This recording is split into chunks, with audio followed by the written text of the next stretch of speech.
நண்பர்களுக்கு வணக்கம். VDN forms and agriculture சேனலுக்கு உங்களை வரவேற்கிறேன்.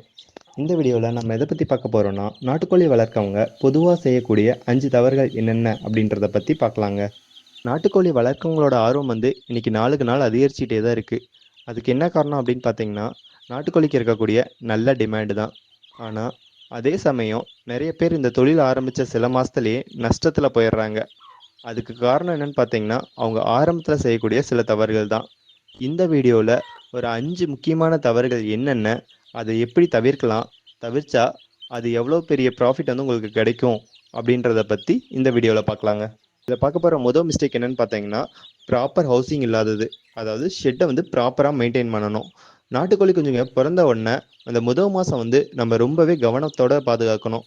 அதுங்களுக்கு கரெக்டான அளவில் டெம்பரேச்சர் இருக்கணும். அதே மாதிரி ஏர் சர்க்குலேஷன், அதே மாதிரி க்ளீனாக இருக்கணும். இதெல்லாமே ரொம்ப முக்கியமான விஷயம். நிறைய பேர் என்ன பண்ணுவாங்க அப்படின்னு பார்த்தீங்கன்னா, சின்ன ஷெட்டில் நிறைய கோழி குஞ்சுங்களை விட்டுருவாங்க. இதனால் ஏர் சர்க்குலேஷன் குறையும், அமோனியா ஸ்மெல் வர ஆரம்பிச்சிருங்க. அந்த ஸ்மெல்லை கோழி குஞ்சுங்களை தொடர்ந்து சுவாசிக்க என்ன ஆகும்னு பார்த்தீங்கன்னா, அதுங்க அப்படியே சோர்வாக போய் அப்படியே இறக்குற நிலைமைக்கு போயிடும்.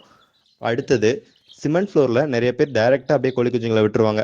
இது அப்படியே கோழி குஞ்சுங்களோட காலில் புண்ணாகி அப்படியே அதுங்களுக்கு நோய் தாக்குதல் ஏற்பட ஆரம்பிச்சிடும். கோழி குஞ்சுங்களை நேரடியாக தரையில் விடாமல் தரையில் வைக்கோல் போட்டு அதுக்கு மேலே விட்டோம்னா அதுங்களுக்கு நல்லா ஆரோக்கியமாக வளரும்.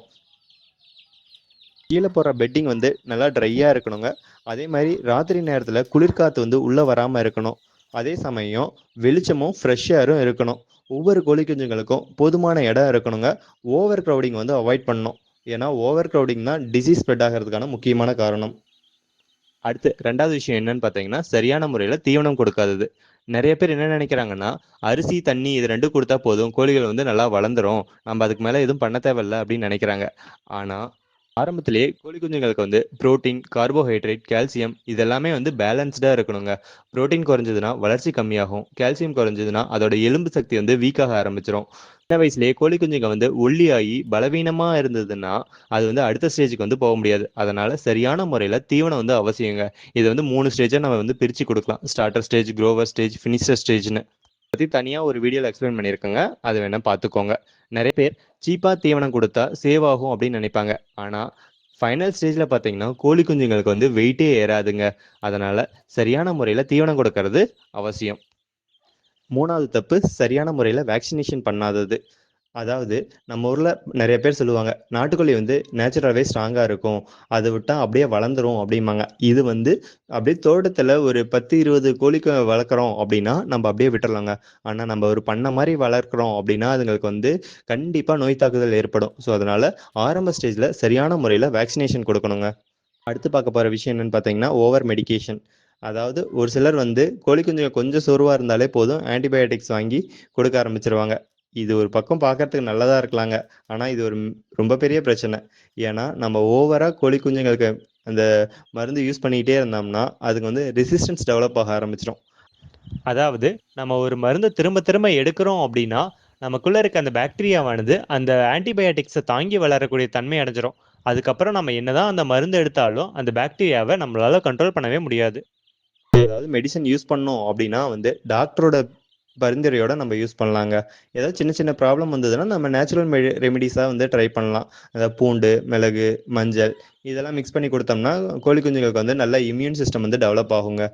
அதனால் ஓவர் மெடிகேஷன் அவாய்ட் பண்ணணும். கடைசியாக பார்க்க போகிற விஷயம் என்னன்னு பார்த்தீங்கன்னா, ரொம்ப முக்கியமான விஷயம். இதுதான் சரியான மார்க்கெட்டிங் ஸ்ட்ராட்டஜி இல்லாதது. நிறைய பேர் என்ன நினைப்பாங்க அப்படின்னா, கோழி குஞ்சுங்க இந்த ஸ்டேஜில் வந்துருச்சு, ஒரு குறிப்பிட்ட வெயிட் வந்துருச்சு, நம்ம கொண்டு போய் விற்க ஆரம்பிச்சிடலாம் அப்படின்னு நினைப்பாங்க. ஆனால் விற்பனை செய்யக்கூடிய சீசன் ஒன்று இருக்குது. குறிப்பிட்ட டைமில் நீங்கள் சரியான முறையில் நீங்கள் மார்க்கெட்டிங் ஸ்ட்ராட்டஜி அப்ளை பண்ணணும். இப்போ புரட்டாசி மாதம் நீங்கள் கொண்டு போய் விற்கிறீங்க அப்படின்னா அதுங்களுக்கான விலை கண்டிப்பாக கம்மியாக தான் இருக்கும். ஸோ அதனால் முக்கியமாக இந்த ஃபங்க்ஷன் டைம், தீபாவளி, பொங்கல் இல்லை வேறு ஏதாவது முக்கியமான ஃபெஸ்டிவல் வருது, ஃபங்க்ஷன் வருது, உங்கள் ஏரியா ஒரு திருவிழா ஏதாவது ஒன்று நடக்குது. ஸோ அது மாதிரி டைமில் சரியான முறையில் பிளான் பண்ணி விற்பனை செய்கிறீங்க அப்படின்னா உங்கள் கோழிகளுக்கான டிமாண்டை நீங்களே இன்க்ரீஸ் பண்ண முடியும். இந்த மார்க்கெட்டிங் ஸ்ட்ராட்டஜியில் நிறைய பேர் பண்ணக்கூடிய ஒரு தப்பு என்னன்னு பார்த்தீங்கன்னா, நம்ம கோழிகளை இடைத்தரகர்கள் மூலயமா விற்பனை செய்கிறது. அப்படி செஞ்சிங்கன்னா உங்களுக்கு ப்ராஃபிட் கம்மியாக தான் வரும். இதுக்கு என்ன பண்ணீங்க அப்படின்னு பார்த்தீங்கன்னா, உங்கள் ஏரியாலே இருக்க ஏதாவது ஒரு ஹோட்டல்ஸு இது மாதிரி பார்த்து புக் பண்ணிக்கிட்டிங்கன்னா நீங்கள் ரெகுலராக அவங்களுக்கு சப்ளை பண்ணணுங்க. சப்ளை பண்ணால் உங்களுக்கு கண்டிப்பாகவே நல்ல ஒரு விலைக்கு அவங்க எடுத்துப்பாங்க. முடிஞ்ச அளவுக்கு உங்கள் லோக்கல்லே நீங்கள் சேல்ஸ் பண்ண ஆரம்பிச்சிங்கன்னா உங்களுக்கு டிரான்ஸ்போர்ட் செலவு கம்மியாகுங்க. ஸோ ஒரு கோழியை விற்பனை செய்கிறதுக்கு முன்னாடி அதுக்கான விற்பனை வாய்ப்புகள் என்னென்ன இருக்குது அப்படின்றத ஃபுல்லாக ஸ்டடி பண்ணுங்கள். அதுக்கப்புறம் எந்த இடத்துல நம்ம விற்பனை செஞ்சால் அது நமக்கு வந்து அதிகமாக ப்ராஃபிட் கிடைக்கும் அப்படின்றத பிளான் பண்ணி அதுக்கப்புறம் விற்பனை செய்யுங்க. சரிங்க, இந்த வீடியோவில் நாட்டுக்கோழி வளர்க்குறதுல அதிகமாக செய்யக்கூடிய 5 தவறுகள் என்னென்ன அப்படின்றத பற்றி பார்த்தோம். இந்த 5 தப்புகளை நீங்கள் அவாய்ட் பண்ணிட்டீங்கனாலே நிச்சயமாக உங்கள் பண்ணை வந்து நல்ல ப்ராஃபிட் தரும். இப்போது நீங்கள் பார்த்த இந்த வீடியோவில் உங்களுக்கு எந்த பாயிண்ட் ரொம்ப யூஸ்ஃபுல்லாக இருந்தது, நீங்கள் பர்சனலாக என்ன மிஸ்டேக் பண்ணியிருக்கீங்க அப்படின்றத வந்து கமெண்ட் பாக்ஸில் கமெண்ட் பண்ணுங்கள். உங்களோட அனுபவம் வந்து மற்றவங்களுக்கும் ஹெல்ப் பண்ணும்.